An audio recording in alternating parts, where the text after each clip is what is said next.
Okay, so I'm here at Bamboo Bay, and just wanted to go over a couple of tips as far as getting your home ready to sell. And hopefully these are beneficial for you. The first one's probably you want to make the landscaping nice and neat and clean. Trim your bushes back. If the trees need trimming, go ahead and do that. Maybe plant a few flowers, put down some bark, or make your flower beds look really nice. And because that first impression means a lot. When the potential buyers pull up, if the house looks good on the outside, they'll want to see inside. But I've had many people where I'm showing a property to, and we pull up and they look at the outside and they just say, no, let's keep going. And so it's really important to make it look good on the outside as far as the landscaping. Even if the house needs work,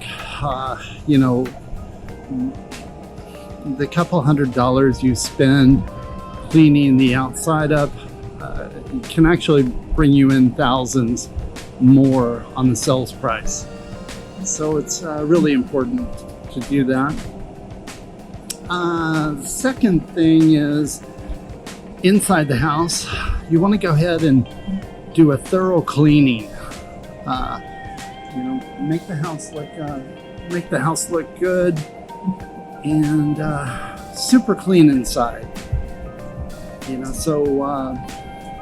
Clean. The one thing that potential buyers always usually check is the oven, unless they're not planning on ever cooking, but they'll usually check the oven. So you want to make sure, clean the oven and stove really good, clean the microwave, a thorough cleaning of the house.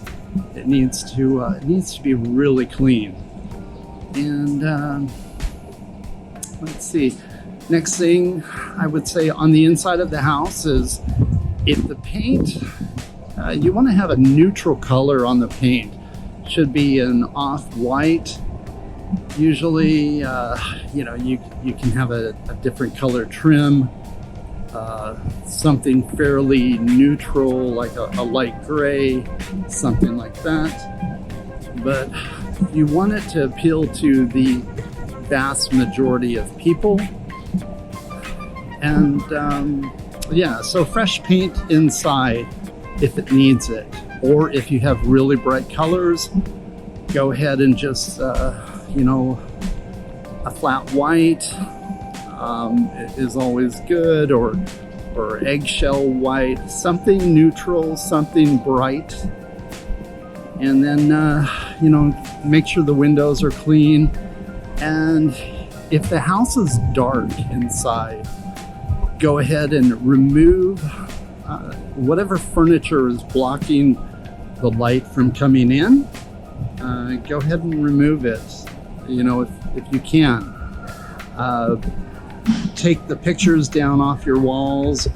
You can leave a couple, but when the potential buyer comes through the house, you want to make them feel or be able to visualize that it's going to be their own property.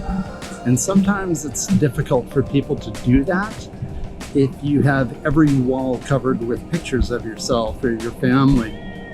So that's really important.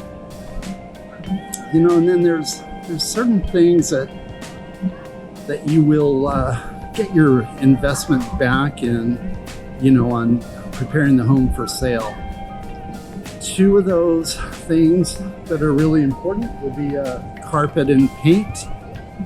And when you're picking out a paint color, like I just mentioned, it's got to be something neutral. And the same thing applies with the carpeting. Now you can go with tile. If the house already has wood floors, that's great. But they need to look decent. A lot of people, they cannot visualize what a place would look like after it's fixed up. So it's important to make it look good when they first walk through.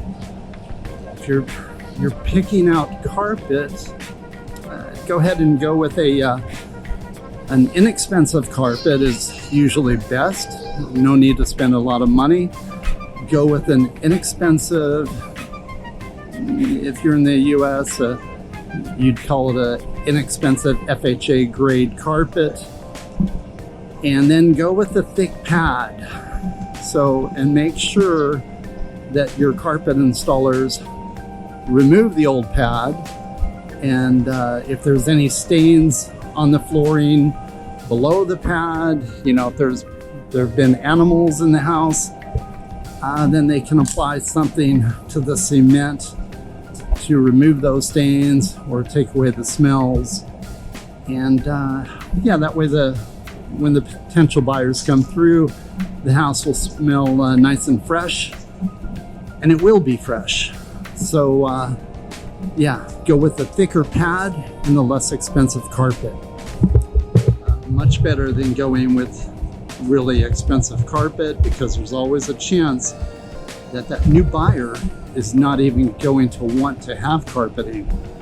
But the majority of people would like nice flooring and not have to deal with doing a lot of repairs when they go into a property to purchase. So that's a big one. And let's see, so we've got the carpet, the paint, those are huge. The other one is if you have a lot of furniture in the property, you don't want it to look cluttered. So if you have too much furniture, then go ahead and remove the furniture and take it to a friend's house or store it, do whatever you need to do, but you don't want to have too much furniture in the house. And that'll make the rooms look much larger. Again, make sure the window blinds are open so it shows nice and bright. Definitely you don't want a dark house. And that's those are the tips for today. One more thing is the exterior paint. You want to have the exterior paint looking good, not too. The colors should be normal, nothing too bright. I once had a house that had a dark gray exterior with bright blue trim, and even though the paint was brand new, it made that property was really difficult to sell because people complained about the paint. So you want to go with something very neutral, and before you paint it, go ahead and have a pest inspector, a termite inspector, have them check the property, before you paint, to make sure there's no dry rot. If there is dry rot, then it's, definitely have that repaired before you have the property painted. It'll save you a lot of time and a lot of energy, because normally the pest inspectors, they have a poker, they will, they'll find that dry rot, and then you're going to have to probably replace the dry rot and paint it again, so wherever that was. So it's best just to take care of that ahead of time. It'll save yourself a lot of headache. And so if you have any questions, just put them in the comments. I hope this information was good, and hope you enjoyed it. in one of my next videos, I'll be covering tips on getting the highest dollar for your property. And yeah, so that's about it. All right, please subscribe, and thank you so much for watching, and have a wonderful day or night, whatever time it is, wherever you are. All right, thanks again. Bye-bye.